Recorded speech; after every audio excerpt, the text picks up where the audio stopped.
So, introducing me, I'm Bagus Rengga. So today I will give some presentation, one presentation, about the pine testing on the several types of substrate. This is to fulfill the requirement for the uh, exam of the material metode inspeksi and pengujian from University of Indonesia. Okay, I will share some my presentation. Okay, so this is the title is the type of pen testing on material, surface of carbon steel, stainless steel, concrete, and hot dip galvanized thermal spray in oil and gas industry.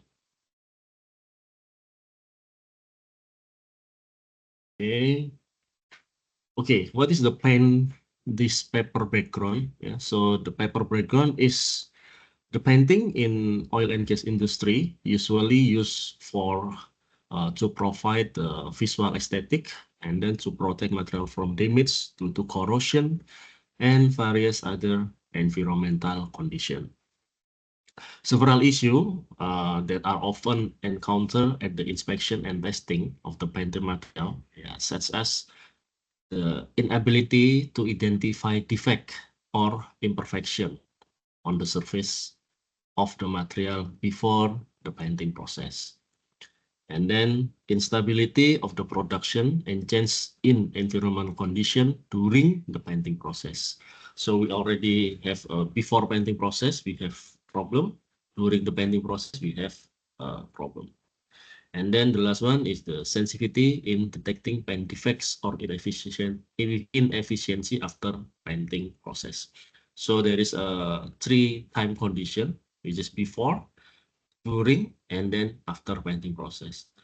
These 3 conditions need to ensure for the inspection and for the testing. And then the last one is the increasing the complexity of the various type of material surfaces being used in the projects. So there are some surfaces that usually painted on the project, especially in oil and gas, such as we have a carbon steel surface, and then we have a stainless steel, we have the galvanized surface, we have the thermal spray surface, or the last one is we have some concrete surface. So this is kind of the substrate surface need to be painting. And what is the testing? What is the testing required? What is the inspection required for all of these substrates? Of course, it will be different. So we need to know the testing according to the applicable standard is needed to improve the quality of inspection and material testing in all stages of the painting process. So the stages before, during, after painting, and the material is this one. So that the best quality painting result can be achieved for a variety of different surface types. So that is the paper breakdown. So uh, I'm trying to explain what is the type of the testing, what is the type of the inspection for several substrate in the oil and gas industry for the painting. Okay, so now we understand about the painting on different substrate. It will have a different preparation, it will have a different process, and it will have a different inspection. Okay, we first back to the paint definition. In ISO 4618, what is the paint definition? Paint is the pigmented coating material which, when we apply to a substrate, form an opaque film having protective, decorative, or specific technical properties. So that is the definition of the painting.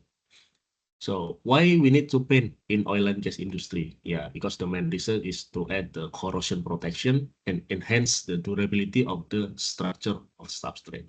So we already understand there is a carbon steel, stainless, hot dip, thermal, concrete. We usually paint this substrate or surface to give additional corrosion protection or to enhance the durability of the structure of the substrate. So This is the bind function, yeah, on the substrate, on the structure. Okay. This is the typical type of the painting inspection. So we can say this is a normal or general painting inspection that we usually done in the industry. Yeah. We separated become with 3 steps before painting activity, during painting activity, and after painting activity. So before painting activity, what we need to check? We need to check the vial abrasive test.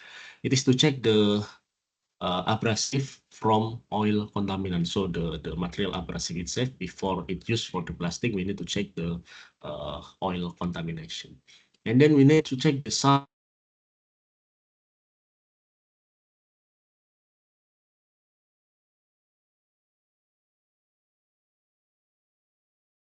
liners from oil or from water contaminant.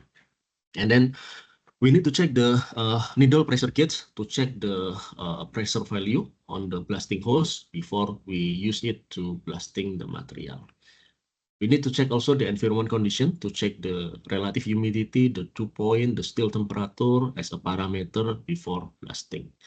We need to check also the surface cleanliness before material get blasting, such as the material or weld defect. And then we need to check the cleanliness after blasting also. We need to check the dust contamination. We need to check the SAR, the surface roughness after blasting, and then we need to check the salt surface contaminant. Different with this one. This one is the salt for the abrasive itself. This one is the salt for the surface material after blasting.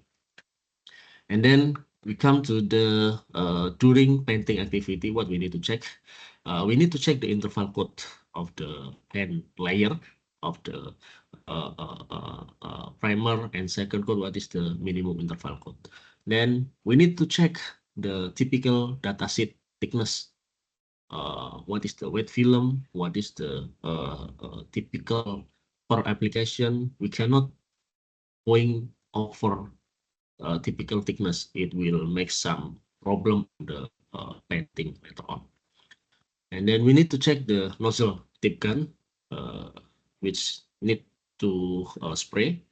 And then we need to check the mixing ratio and the ball life. We need to check the environment condition during the painting application, just to ensure that there is no drop of the environmental condition. And then we need to check the visual appearance during the painting application. And then what is after painting? So after painting, we have some testing also. First, we need to do a visual inspection with or without magnifying on the paint surface, yeah, after painting application, after drying, of course. And then we need to check the dry film thickness. There are several type of the equipment, such as the paint inspection kits, magnetic kits for the ferrous, eddy current kits for the non-ferrous material, ultrasonic kits for the non-metal or non-metallic material. Yeah. This is not non-magnetic, but this is actually non-metallic material. Then we need to check the cure test if it is needed, yeah, with the solvent wrap test, or with this the hardness test, or with the pencil hardness or durometer, or etc. There are many types of the hardness test. And then we need to check the adhesion test with knife test, pull-off test, cross or hatch test. Yeah. So there is several different adhesion test method. And then we need to check the holiday test. We can use for the low voltage or high voltage holiday detector. It's depend on the paint thickness. So this is the typical type of the paint inspection we usually use. How about if we need to specify in several type of material surface? Because we know we have some carbon steel, we have stainless steel, we have concrete surface, we have hot dip galvanized surface, we have thermal spray surface. All of this material can be paint on above of this substrate. But of course, the testing, the requirement will be different. So I will try to explain this one. Okay, first we can go to the international standard. This is the ISO 12944. This is a ISO 12944 part 1 to part 9. This is the regulated the painting process and paint system to achieve the optimum corrosion protection. But in this part, I will explain only for the paint testing and inspection. We not discuss about the paint system. We not discuss about the painting technology or the painting product. So we focus this one on the painting testing after, during, and after painting process. So before we have the surface preparation. Yeah, in ISO 12944-3, we need to check the surface imperfection. We need to check the quality of the material welding in as per ISO 8501-3. There will be specified about preparation gate P1, P2, and P3 before the painting application. So there is a preparation gate. You need to check later on which one the suitable, or which one the requirement. Is it the P1? Is it the P2? Or is it the P3? There will be different description, and there will be different type of the surface preparation for this material later on. You can see on the ISO 8501-3 standard. It's mentioned there. Also the picture as the reference. Okay, then still on the surface preparation mentioned in ISO 12944-4, for carbon steel that are not coated or wear steel or covered with steel, there will be rust grade that must be assessed before you going to the blasting and painting. It is in reference with the ISO 8501-1 for rust grade. There is a rust grade A, B, C, and D. Rust grade A, you can see the picture is almost like this one. So this is the steel is largely covered with the adhering mill scale, but a little, if any, rust. So almost there is no rust in this rust grade A. And then rust grade B, you will see there is a small rust and mill scale still a lot. Yeah, mill scale still a lot, and there is rust there. And then rust grade C, you will not see any mill scale on this one, but you will see full of rust and some small pitting, visible pitting. Yeah. And rust grade D, you will see a general pitting visible on this surface.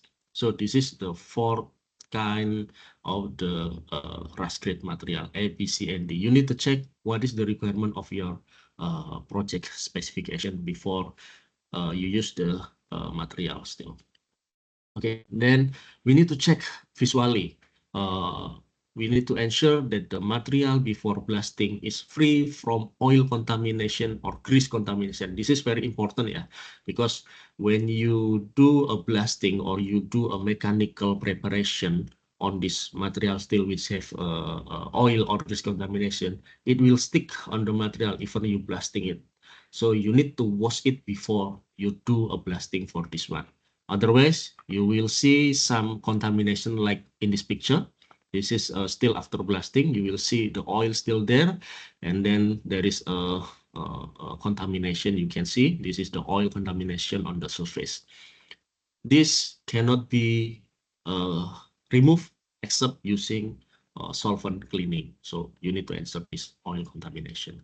It will affect on your painting result later on. Okay, next is the surface preparation standard. According to 8501, the preparation kit, there is SA1, SA2, SA3, SA2 2.5 for blast cleaning, and then ST2, ST3 for hand power tool cleaning. So this is the result. If you do the SA1 blasting like this one, SA2 like this one, SA3 is really clean, SA2.5, it is the normal standard use. So the minimum surface preparation as per ISO 12944 is the SA2.5. This is the minimum preparation according to the ISO 12944, yeah, for the oil and gas environment. And then in ISO, it's also explained about the surface preparation of the hot dip galvanic surface for the painting. So the preparation is not using this SA1 until SA2.5, but it have different name, which is the sweep blast cleaning before apply the paint. So this is only need to sweep blast, not until SA3, because if until SA3, then you need to remove all the galvanized surfaces. So only sweep blast to roughness and to cleaning the surface only. This is the function of the sweep blasting. Okay, then next we need to do the inspection for the surface roughness or profile of the blasting result. You can see the reference is 8503-1 and 8503-5. There is a surface comparator or using the replicative. All of this equipment can be used to check the surface roughness and profile. Then you need to ensure the environment condition as per ISO 12944-6. You need to take care the offset influence that lead quality of the coating reduction. So you need to check the ambient condition, the relative humidity, and then dew point to meet the requirement. And then as a standard, this is the equipment standard. This is the digital dew point meter. This record all the thing, humidity, still temperature, and then dew point, etc. This one is the manual equipment. Yeah, so you need to check the humidity, the air and wet temperature using this linkage, and then you need to check the still temperature separately, and then you need to calculate what is the dew point and then the relative humidity manually. But it can be worked. Okay, later on, we have the inspection during painting application. So during painting application, what you need to check. So after blasting, if you see to the ISO 12944, there is a requirement to check for the water soluble contaminant. You can do an extraction analyzing of the soluble contamination as per ISO 8502-6.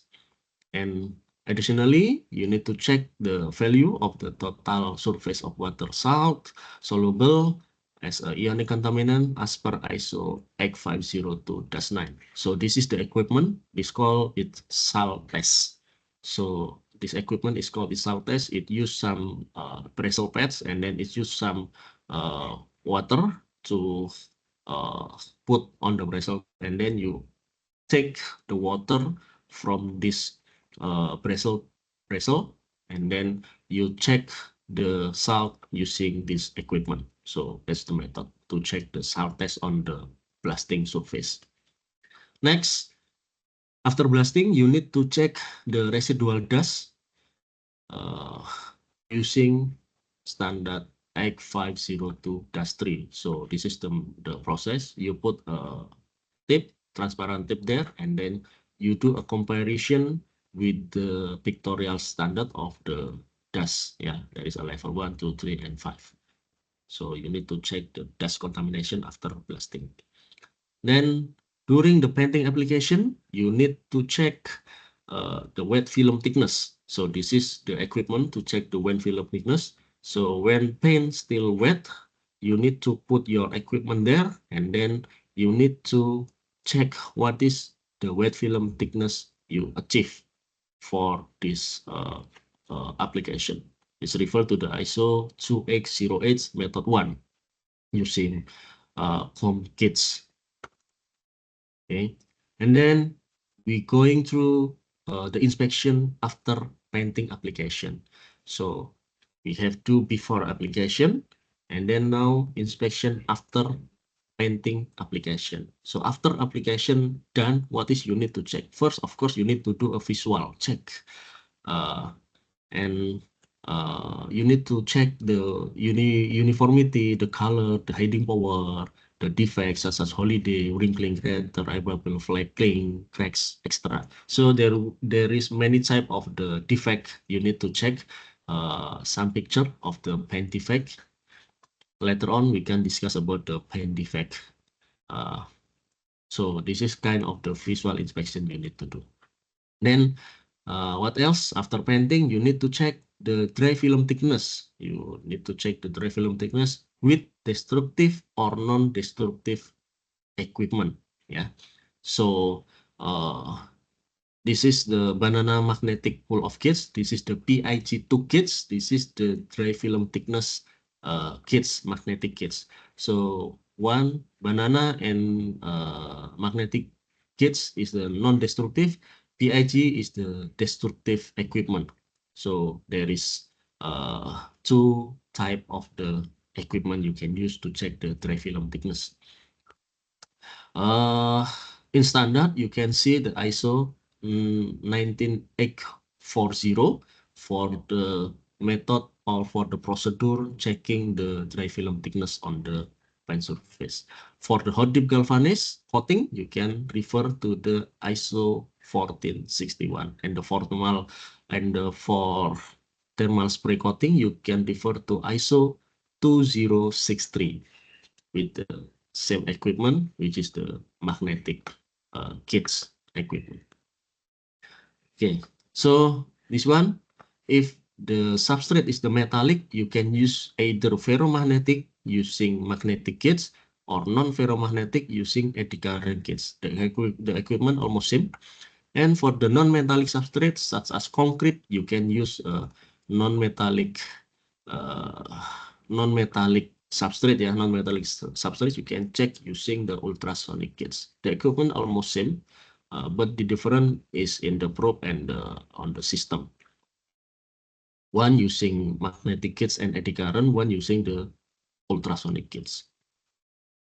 Okay, next, the inspection after painting, we have crosscut.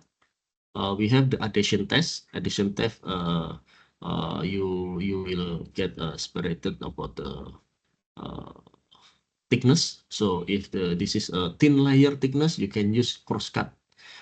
But if this the high thickness, more than maybe 215, you can use the pull off test. There is a different standard can be used for this one. Okay, next continue for the crosscut test. This is the standard for the crosscut test, ISO 2409 for the crosscut. And then there is a reference for the crosscut also.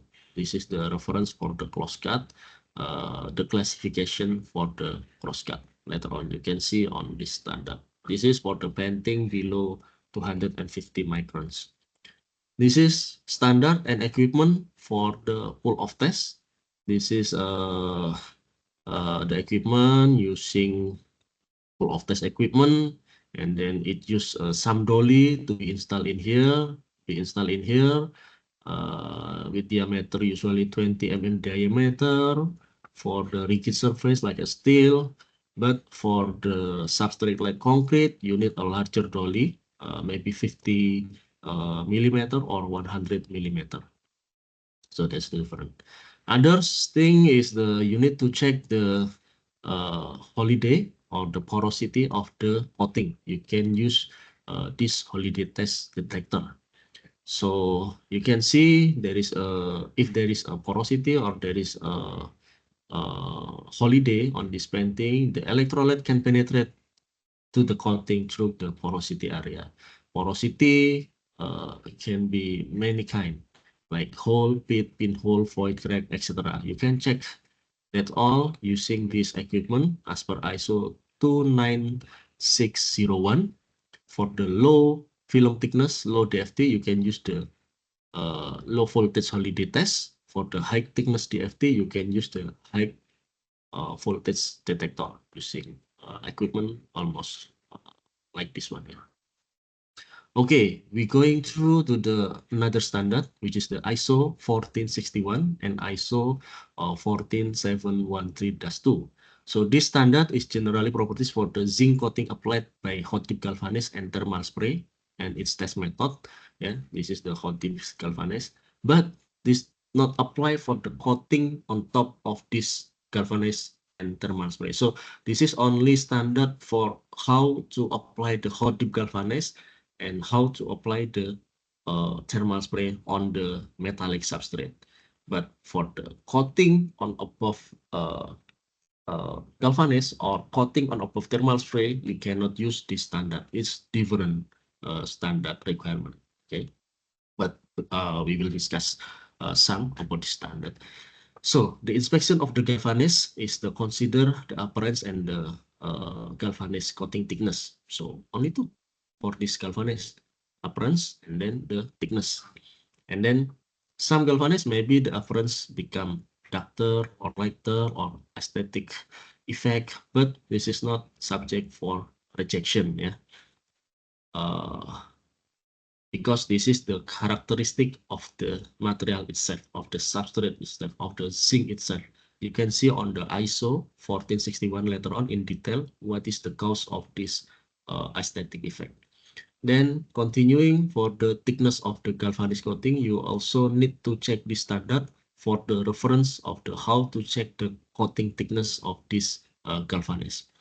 Then we continue for the adhesion for this coating galvanized, still generally not need to test because this is the characteristics of galvanized. So you no need to check the adhesion as per standard. But sometimes there is some specification asking for the adhesion test.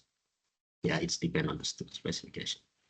Then international standard, we discuss about the different standard. International standard ISO 2063 Part 1 and Part 2. This is requirement for the thermal spray coating itself, not for the painting on the thermal spray, but thermal spray on the substrate.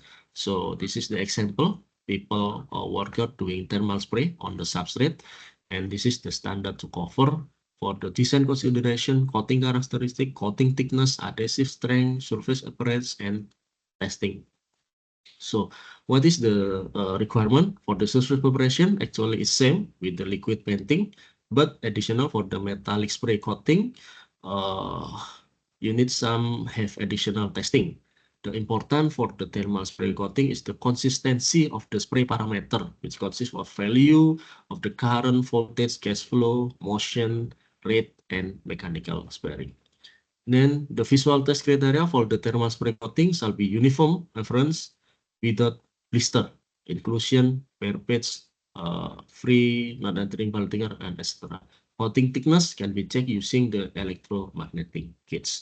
So this is you can see later on the ISO 2063 about this kind of the thermal spray coating. Okay, next for the testing after coating, there will be destructive test described in the standard. You can use the pull-off test with the minimum 4.5 MPa. And then there is a metallographic assessment to check the coating defect. And then you have also the bend test to check the proper equipment use for this thermal spray equipment, whether the thermal spray already get a proper setup equipment or not. You can use the bend test to check the parameter. If the thermal spray is flaking or cracking during bend test, then means the spray or the parameter is not good.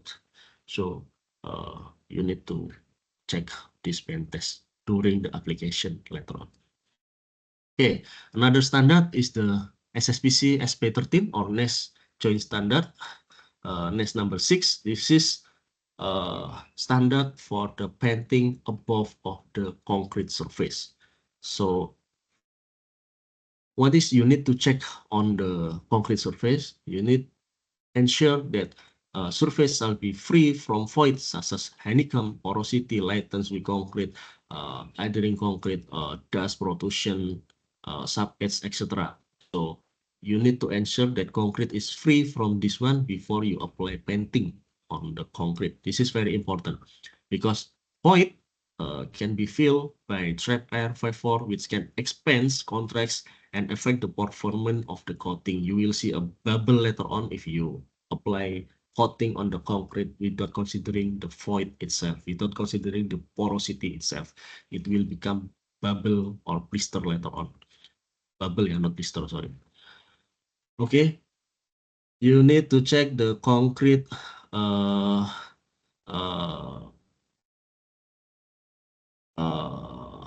dryness after 28 days later on. The maximum moisture content you need to check as per standard. Okay, and then you need to check the concrete surface after preparation. You can see the standard later on uh, in the figure 1, figure 6.1 to 6.10, the concrete surface quantitative result. Uh, this is the standard, different type of the roughness.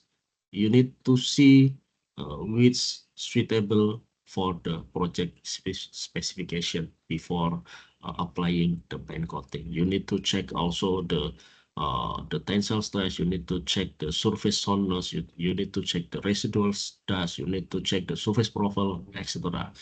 You can see on the standard SSPC SP13.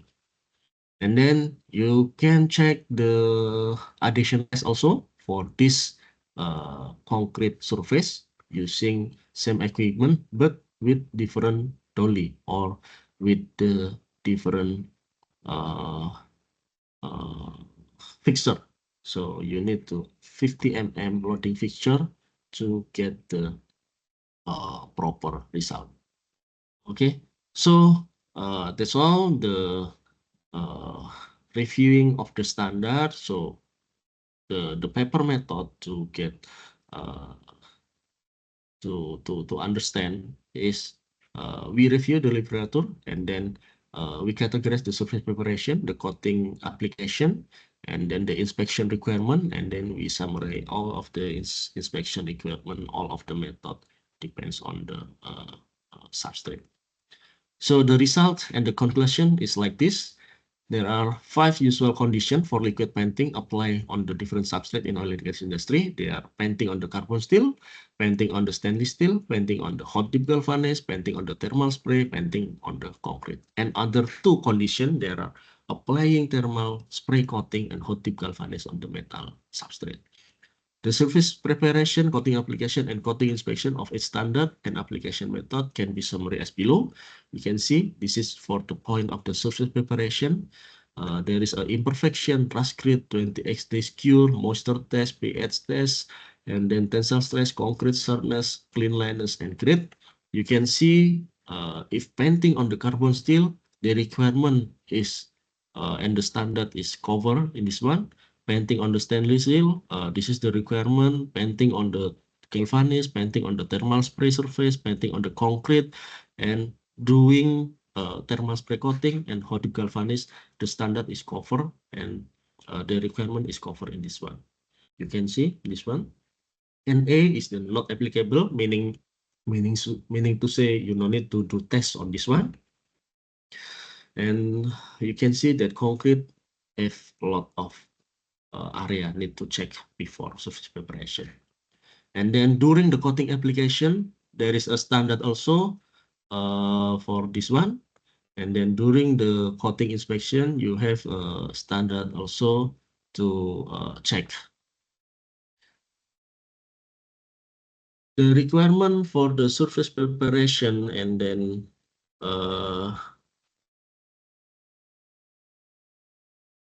the requirement of the surface preparation, the coating application, and then coating inspection is different, depends on the substrate, depends on the method of the application.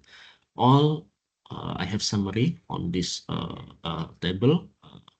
So actually there are almost same, but with the different method of the inspection, maybe different method of the equipment, and different method and different standard, of course.